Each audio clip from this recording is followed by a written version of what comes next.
السلام علیکم۔ آج ہم نئی سیریز کا آغاز کر رہے ہیں جس میں سب سے پہلے ہیں حضرت مصعب بن عمیر۔ مکہ کا سب سے حسین اور لاڈلا نوجوان، آپ ہجرت مدینہ سے 42 سال قبل مکہ کے انتہائی امیر گھرانے میں پیدا ہوئے۔ ان کے گھر کی دولت، شان و شوکت، لباس، جوتے، خوشبو سب مکہ میں مثال تھے۔ لوگ انہیں دیکھ کر کہتے، یہ مکہ کا سب سے خوبصورت اور سب سے زیادہ نرم دل نوجوان ہے۔ ان کی والدہ خنسا بنت مالک، والد کی وفات اوائل عمر میں ہی ہو گئی تھی۔ بہت سخت مزاج مگر بے حد مالدار خاتون تھی۔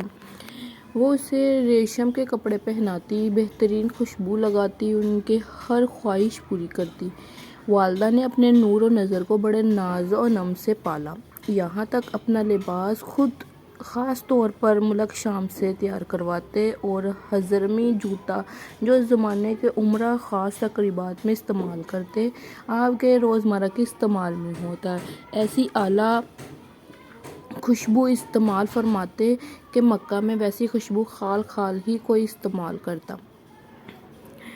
حضرت مصعب بن عمیر ایمان کا چراغ۔ جب رسول صلی اللہ علیہ وسلم نے خفیہ طور پر دعوت دینا شروع کی تو مصعب نے تجسس سے پوچھا، یہ کون ہے جس کے پاس لوگ چھپ کر جاتے ہیں؟ ایک رات وہ چھپکے سے دار ارقم پہنچ گئے۔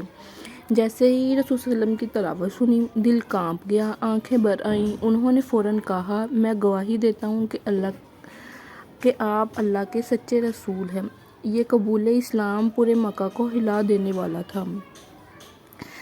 دولت اور ایمان کی آزمائش۔ جب ان کی ماں کو پتہ چلا کہ حضرت مصعب مسلمان ہو گئے، انہوں نے انتہائی غصے سے کہا، یا تو اسلام چھوڑ دو یا میرے گھر سے نکل جاؤ۔ مصعب نے نرمی سے کہا، امی میں آپ سے بہت محبت کرتا ہوں لیکن ایمان چھوڑ نہیں سکتا۔ مگر ماں نے انہیں نظر بند کر دیا۔ کمرے میں قید، باہر جانے کی اجازت نہیں، کپڑے، نعمتیں، آسائش سب چھین لی گئی، لیکن ایمان کا نور تو دل میں اتر چکا تھا۔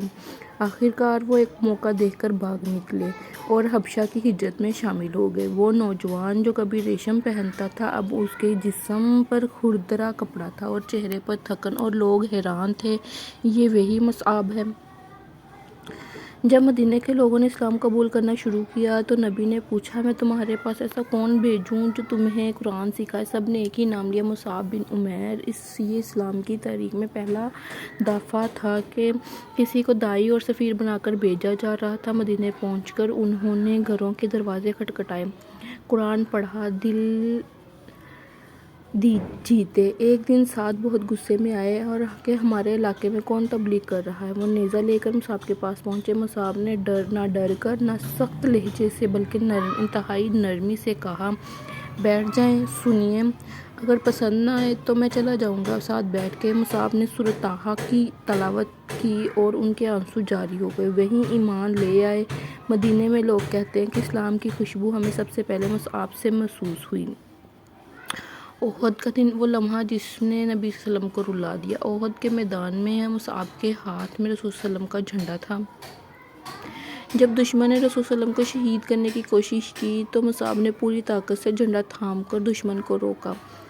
تیر، نیزے اور تلواریں ان کے جسم پر برستی رہیں۔ ایک ایک عضو کٹتا گیا لیکن وہ ایک لفظ کہتے رہے، محمد صرف ایک رسول ہے۔ آخرکار وہ شہید ہو گئے۔ 2 انگلیاں بھی کٹی ہوئی تھیں، چہرے پر زخم تھے، جسم خون میں ڈوبا ہوا تھا۔